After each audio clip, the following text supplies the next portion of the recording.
I never thought the simple act of refusing to sell cigarettes to a kid, something the law demanded, would end with ICE agents at my door, ready to investigate. My heart literally hammered against my ribs. But the craziest part, the part that still makes me gasp and then laugh out loud? Those federal agents weren't there for me. Oh, no. They were there for the racist, entitled Karen who'd tried to get me deported. She'd called them herself, and in doing so, accidentally lit the fuse on her own life packed with fake documents and lies. She didn't just play herself. She orchestrated her own epic downfall. This isn't just karma. This is grade A, chef's kiss poetic justice, and you absolutely need to hear how this nightmare woman got exactly what she deserved. My name is Maria, and for 5 wonderful, challenging years, my husband Carlos and I have poured every ounce of our being, our savings, and so many late nights into Rodriguez and Sons Corner Mart. We don't actually have a son yet, but the name holds all our hopes, you see? It's our little neighborhood hub: milk, bread, the morning paper, and yes, age-restricted items like tobacco and alcohol, which means we are beyond vigilant about checking IDs. We both came to this country nearly 15 years ago, armed with little more than a shared dream and a relentless work ethic. As a woman who navigated learning a new language, new ways of life, and building everything from scratch, I am fiercely proud of our store. It's more than just a business. It's our slice of the American dream, built with honesty and sweat. I'm meticulous about the rules, especially the legal ones. Carlos often teases that I've got the city and state regulations practically tattooed on my brain, and he's not far off. I've seen too many good people with small businesses stumble over avoidable mistakes, and I was determined that wouldn't be us. We have very clear signs posted everywhere. No ID, no sale for tobacco or alcohol. No exceptions. Every employee, even part-timers, gets drilled on this like it's boot camp.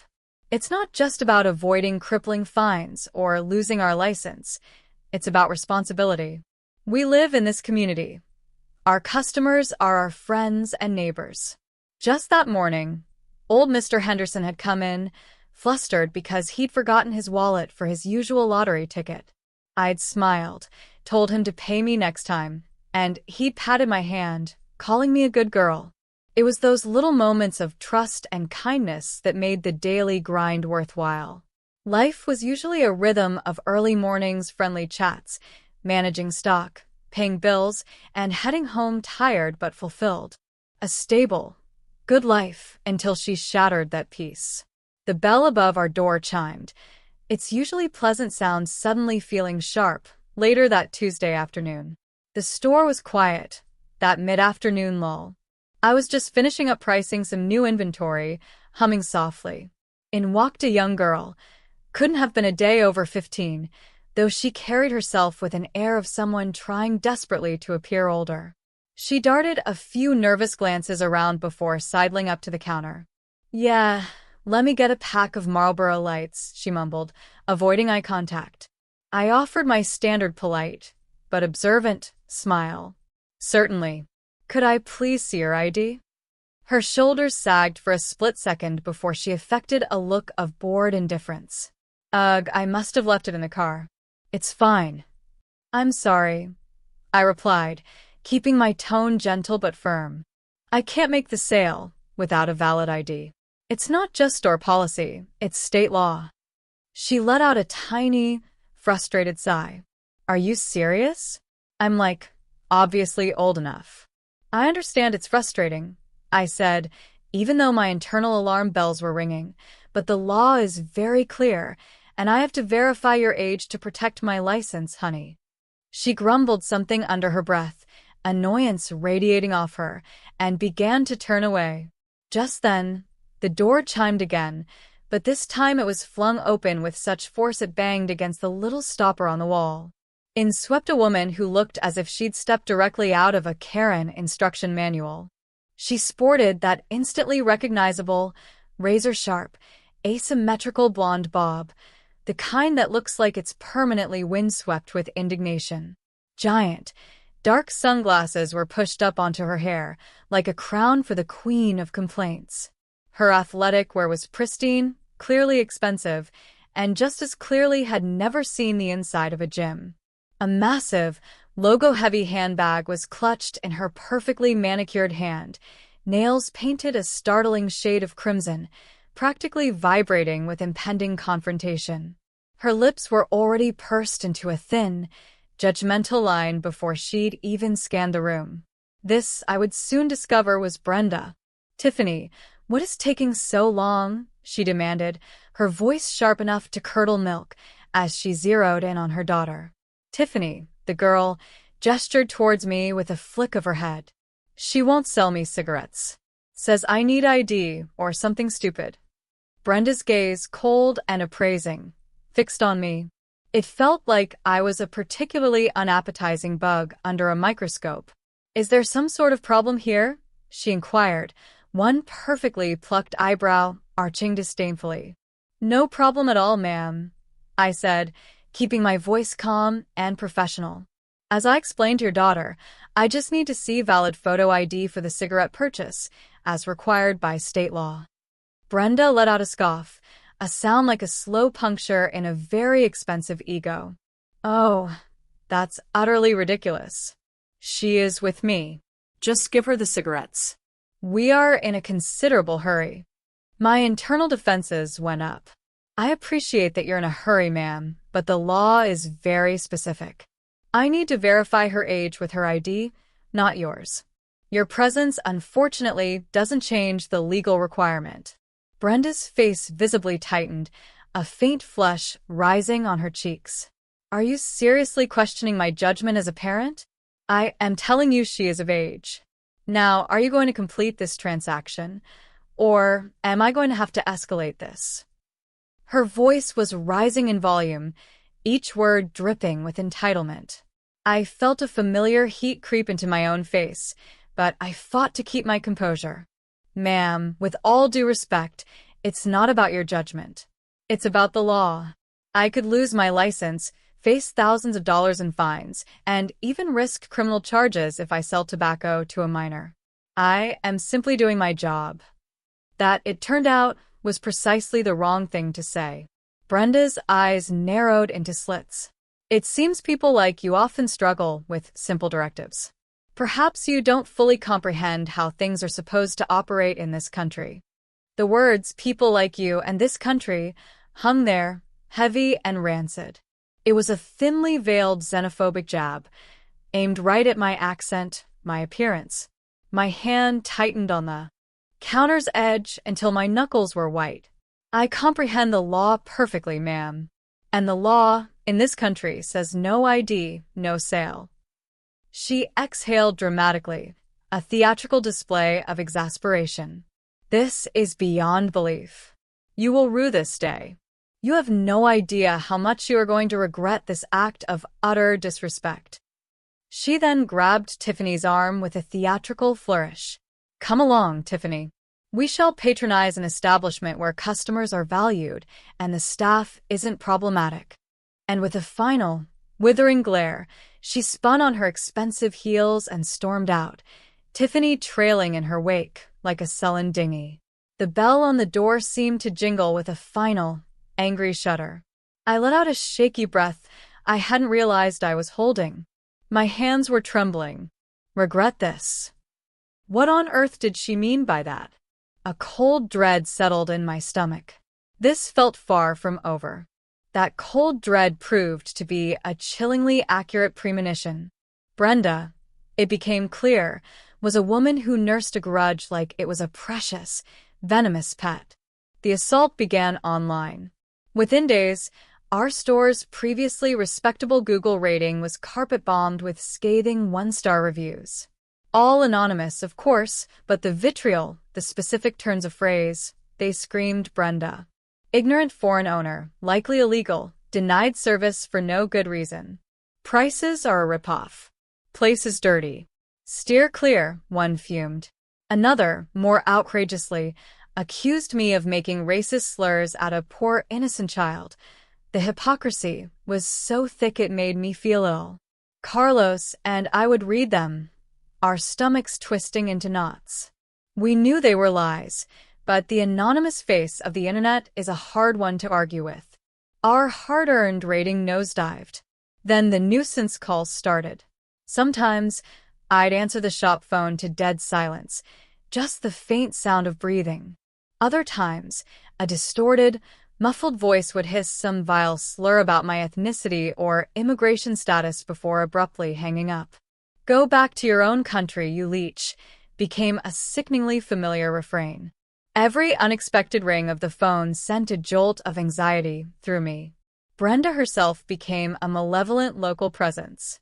She'd take to driving past the store, agonizingly slowly, her face a mask of undisguised contempt, her eyes like chips of ice. Sometimes, she'd park her gleaming SUV directly across the street and just sit there, often with her phone pointed towards our storefront, as if meticulously documenting our every move. It was profoundly unnerving. I started to feel constantly watched, exposed. One afternoon, she even had the gall to follow one of my regulars, Mrs. Peterson, out of the store, loudly remarking just within earshot, "You know, dear, you really shouldn't support these businesses run by illegals. They're ruining our neighborhoods." Mrs. Peterson looked horrified and hurried away. "Maria, this is escalating," Carlos said one evening, his face etched with worry as he watched me nearly drop a carton of milk when a car horn blared outside. "This woman is systematically harassing us." "I know, Carlos, I know," I whispered back, massaging the persistent ache in my temples. "But what's our recourse? The police will think we're paranoid if we report her for looking at our store or making nasty, anonymous calls." We made the decision to invest in a more comprehensive security system, adding 2 more high-definition cameras that covered the entire storefront and a good portion of the street. It was an expense we hadn't planned for, stretching our already tight budget, but the potential for evidence felt like our only shield. The stress was becoming unbearable. Sleep offered little escape, often filled with anxious dreams. Every customer with a stern expression, every unexpected noise, put me on high alert. Brenda, with her poisonous vendetta, was systematically trying to dismantle not just our business, but my peace of mind. She was trying to intimidate me, to bully me into what? Closing down? Leaving town? The joy I once found in my work, in my small, welcoming store, was being choked by a constant, simmering brew of anxiety and a deep, burning resentment. How could one person harbor so much baseless hatred? And how much further would she push this? I was about to get my terrifying answer. The campaign of terror reached its horrifying crescendo about a month after that first, ugly encounter. It was a dreary Thursday morning, and I was managing the store alone. The bell above the door clanged, and my stomach plummeted into my shoes. It was Brenda. No Tiffany this time. Just her, and there was a wild, almost feral glint in her eyes that I hadn't seen before. Her usually immaculate hair had a few stray strands, and her face was flushed. She marched directly to the counter, slamming her oversized handbag down with a thud that echoed in the quiet store. "I have had it with you," she spat, her voice a low, menacing hiss. "You think you can just waltz into my country and flout our ways, disrespect people like me?" "Ma'am," I began, my voice trembling despite my best efforts to keep it steady. "I am not doing anything wrong. I am operating my business legally and respectfully." "Legally?" She let out a short, barking laugh that was devoid of any humor. "We shall see about that. I know your kind. You're probably here using fake papers, stealing jobs, bleeding the system dry." A furious heat surged through me. That is a disgusting and utterly false accusation. My husband and I are legal, permanent residents. We have worked tirelessly for everything we have, and we pay our taxes, probably more diligently than you do. "Oh, I highly doubt that," she sneered, her face contorting with malice. "But don't worry, your free ride is about to end. I am going to have you deported, you filthy, illegal roach. You and your entire parasitic family.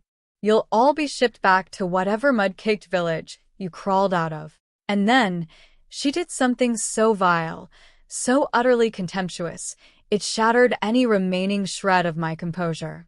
She leaned forward, her face inches from mine, and spat. A glob of spittle landed directly on my clean, polished countertop. I recoiled as if struck, a wave of pure, unadulterated rage washing over me, momentarily rendering me speechless. "Get out!" I finally choked out, my voice shaking with the force of my fury. "Get out of my store this instant."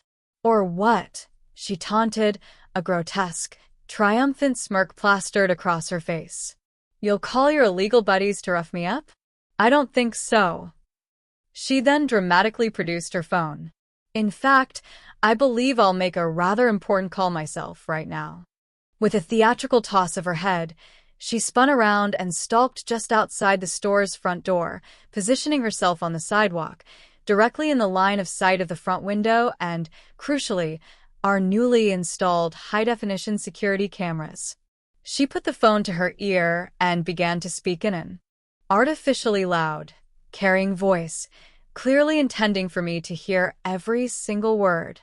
"Yes, immigration and customs enforcement, please," she declared, her voice dripping with smug self-importance. "I need to report a suspected illegal immigrant. Her name is Maria Rodriguez. She is the owner of Rodriguez and Sons Corner Mart, located at 123 Main Street." "Yes, Rodriguez." Sounds rather ethnic, doesn't it? "I have very strong reasons to believe she is undocumented and is likely employing other illegals as well. She is a blight on this community. You need to dispatch your agents immediately, investigate her, and get her out of our country." I stood frozen behind the counter, watching this horrifying spectacle unfold. My heart was a wild drum against my ribs. Deported? This hateful woman was actually seriously trying to get me deported? All because I refused to sell cigarettes to her underage daughter? All because of her own twisted, racist bigotry? Fear, cold and sharp, pierced through me. But alongside it, a strange, chilling clarity began to form. This was beyond harassment. This was a malicious, calculated attack. My hands, though trembling, reached for a pen and a notepad. I meticulously documented the date, the time, and every venomous word she uttered, every detail of her charade. I had her on camera. This woman had crossed a line from which there was no return. She concluded her call with a triumphant, "Thank you for your prompt attention to this serious matter," and shot a look of pure, unadulterated venom towards the store window before pivoting sharply and striding off down the street, her posture radiating smug satisfaction. I slowly sank onto my stool, a wave of nausea washing over me. What was going to happen now? Would ICE agents truly descend upon my store? Would they even listen to my side? Or would this woman's poisonous lies be enough to destroy everything Carlos and I had worked for? The fear was a leaden weight in my gut. Of course, all our papers were in impeccable order. We were legal permanent residents on the path to citizenship. But the sheer indignity, the terror of being subjected to an investigation sparked by such blatant malice, it was a waking nightmare. The subsequent days were pure torture.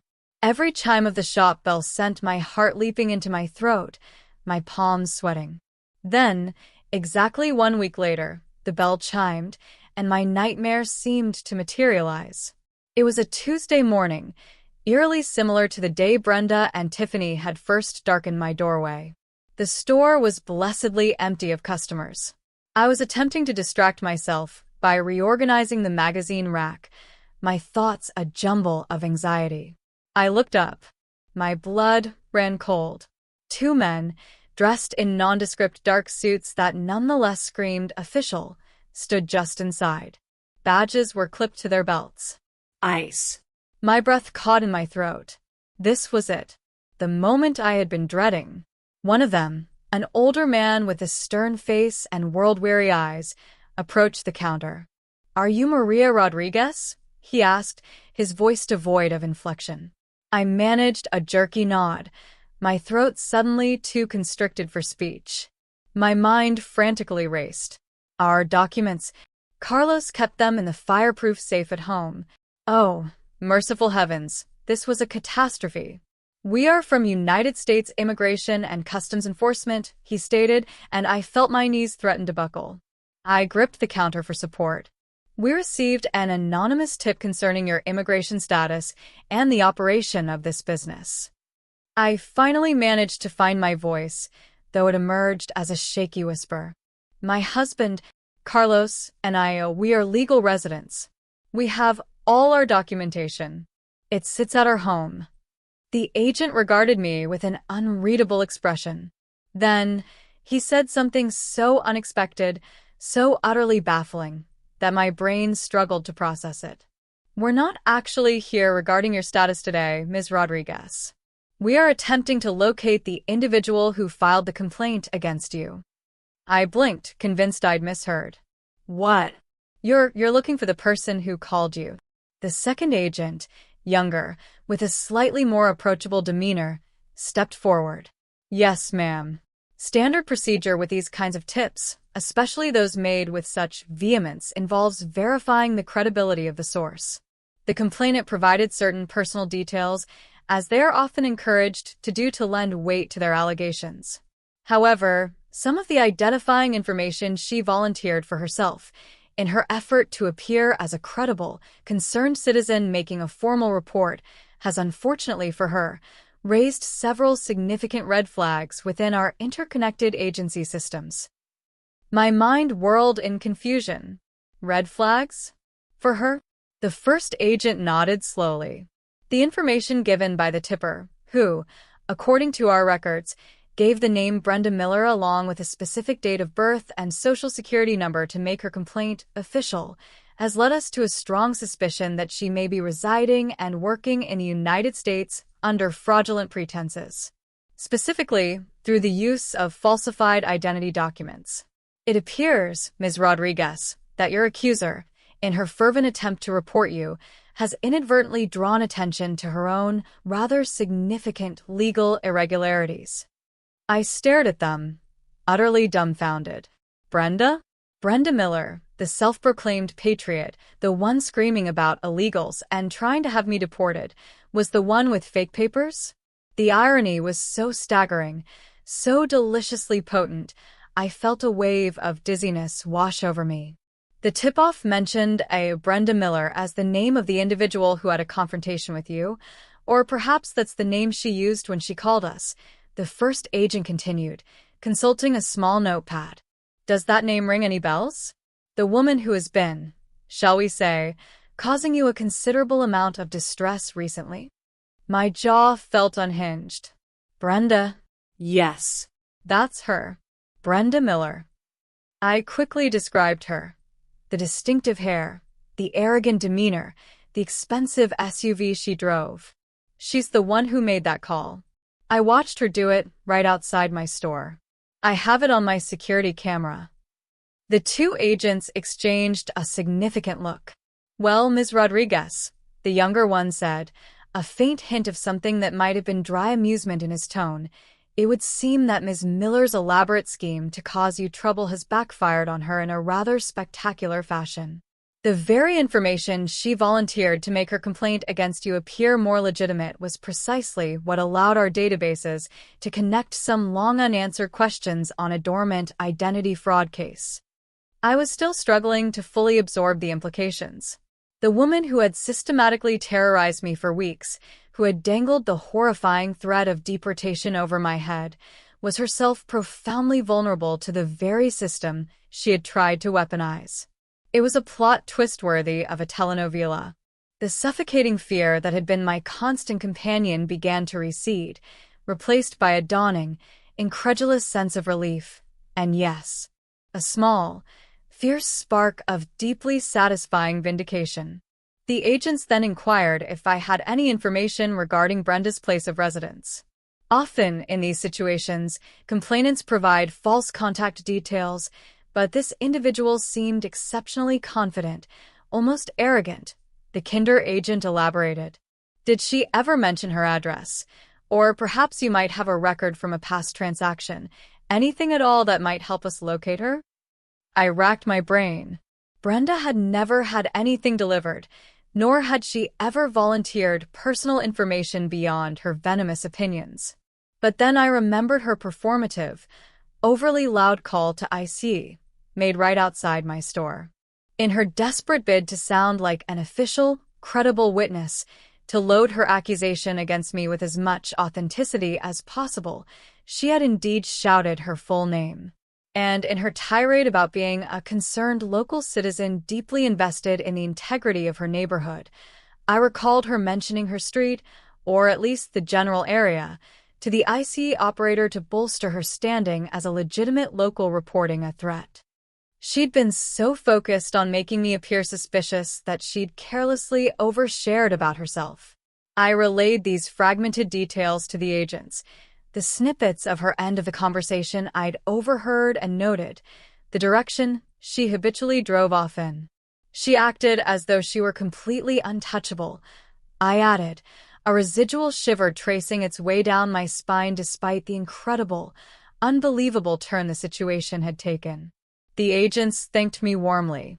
Your information is extremely helpful, Ms. Rodriguez, and correlates with certain data points we already possess.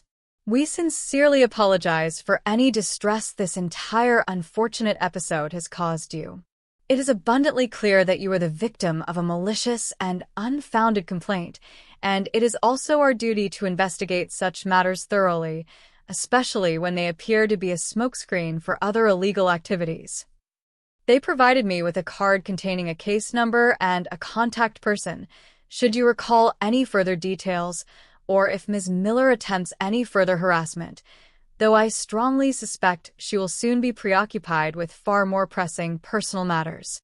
And with that, they departed. I stood motionless for a long while after they'd gone, the small, official-looking card clutched tightly in my hand. The store was silent once more, but it was a profoundly different kind of silence. The oppressive, suffocating weight of fear had miraculously lifted, replaced by a stunned, almost euphoric sense of relief. Later that same day, the neighborhood telegraph, fueled by Mrs. Henderson from 2 doors down, a woman whose curtains seemed to have a direct feed to local events, began to hum. She called, ostensibly to inquire about a restock of her preferred brand of herbal tea, but I knew the real reason for her call before she even cleared her throat. Maria, my dear, you will not believe the commotion over on Oak Street this morning, she began, her voice a conspiratorial whisper, crackling with suppressed excitement. Brenda Miller. Yes, her. The one with that severe blonde hair, and the expression like she's perpetually smelling something foul? Well, federal agents, Maria, swarmed her house. They took her away. In handcuffs, can you imagine? My heart executed a small, triumphant leap. So, they had indeed found her. Mrs. Henderson continued, her narrative gaining momentum. The entire street was practically out on their lawns. Brenda was absolutely hysterical, screaming that it was all a dreadful mistake, that she was a pillar of the community. How dare they? Her husband, poor fellow, looked like he'd aged 20 years in 20 minutes, just white as a sheet. And they were carrying out boxes from her house, Maria, document boxes. Over the ensuing days, more lurid details of Brenda's spectacular implosion emerged. Brenda Miller, it transpired, was not, in fact, Brenda Miller. Or rather, the identity she had meticulously curated and inhabited for the better part of 2 decades was an elaborate fiction, constructed upon a foundation of stolen documents and audacious lies. She had originally hailed from a country in Eastern Europe, had overstayed a tourist visa many years ago, and then, through means still being unraveled, had managed to procure a completely fraudulent identity. Under this stolen persona, she had built an entire life, married an unsuspecting man, raised a daughter, and all the while lived with the crushing secret and constant fear of exposure. The sheer, breathtaking hypocrisy of it all was astounding. This woman, who had draped herself in the sanctimonious flag of right-wing nationalism, who had spewed racist bile at me, an immigrant, was herself undocumented, a long-term fraud. Her entire existence was a carefully stage-managed lie. And her own unbridled hatred, her vindictive and malicious attempt to destroy my life and livelihood, had been the precise catalyst for her own dramatic undoing. She had attempted to weaponize the full force of the immigration system against me, a legal, hardworking, tax-paying resident, and in doing so, had inadvertently aimed that powerful cannon directly at her own fraudulent existence. Her daughter, Tiffany, was reportedly beyond devastated and utterly bewildered, finding temporary shelter with relatives of her shell-shocked father.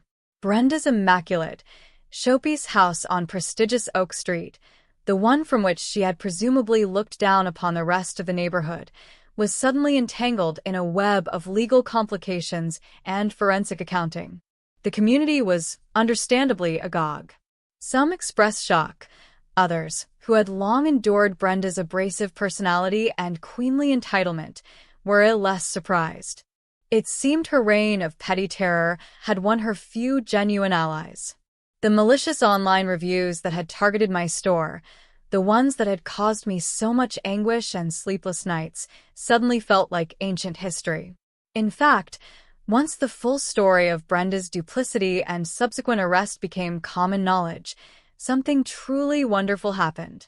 People from all over the neighborhood, and even some from further afield who'd heard the tale, began to flood our online pages with positive reviews. 5-star ratings poured in, accompanied by comments praising our service, our honesty, and affirming our place as a valued and respected part of the community. Customers made special trips to the store, not just to buy something, but to offer words of support, to share a handshake or a sympathetic smile, some even recounting their own quiet, unpleasant brushes with Brenda's arrogance. It was as if a dark, oppressive cloud had been lifted, not just from my life, but from the entire neighborhood. The immediate aftermath was a complex tapestry of emotions. There was relief, of course, so profound and all-encompassing it felt almost like a physical unburdening. The relentless, gnawing knot of anxiety that had taken up residence in my stomach finally dissolved. I started sleeping soundly through the night again. The simple joy in running my store, in the daily rhythm of chatting with regulars and keeping the shelves stocked, slowly but surely returned, brighter than before. But alongside the relief, there was a lingering astonishment at the sheer depth of Brenda's venom and the incredibly, almost comically ironic way her own hateful actions had boomeranged back to shatter her world. She had tried to have me deported, a legal, contributing member of society, simply because I had upheld the law. And in that very act of malice, she had triggered the precise sequence of events that exposed her as the one living a lie, leading directly to her own detention and the looming threat of actual deportation. It was a display of poetic justice so perfect, so fitting, I doubted I could have written it better myself. Carlos and I still discuss it from time to time, usually accompanied by disbelieving shakes of our heads and the occasional burst of laughter at the sheer absurdity of it all. Life, we've concluded, is often far stranger and more unpredictable than any work of fiction. We had certainly encountered prejudice before in our years here, sometimes subtle, sometimes less so, but never anything as sustained, as aggressive, as personally targeted, or as spectacularly self-destructive on the part of the aggressor. I definitely learned some invaluable lessons from that whole ordeal. I learned that hatred is a truly corrosive and self-consuming force, and more often than not, it inflicts far more damage on the one wielding it than on its intended target. I learned that standing firm on your principles and doing what's right, even when it's frightening and isolates you, is of paramount importance. And I learned, much to my enduring satisfaction, that sometimes the universe, Or perhaps just a particularly well-placed bureaucratic tripwire within a complex system has a truly bizarre and deeply gratifying way of balancing the scales of justice. Our little store, Rodriguez and Sons Corner Mart, is doing better than ever. The shadow Brenda cast over our lives has long since receded, leaving behind only a crazy, cautionary tale that we occasionally share. And every now and then, when I encounter someone radiating that particular brand of arrogant entitlement or spewing unnecessary ugliness into the world, I just allow myself a small, knowing smile and think, be very careful, Karen. You never truly know whose fraudulent life you might accidentally unravel. And it just might turn out to be your own.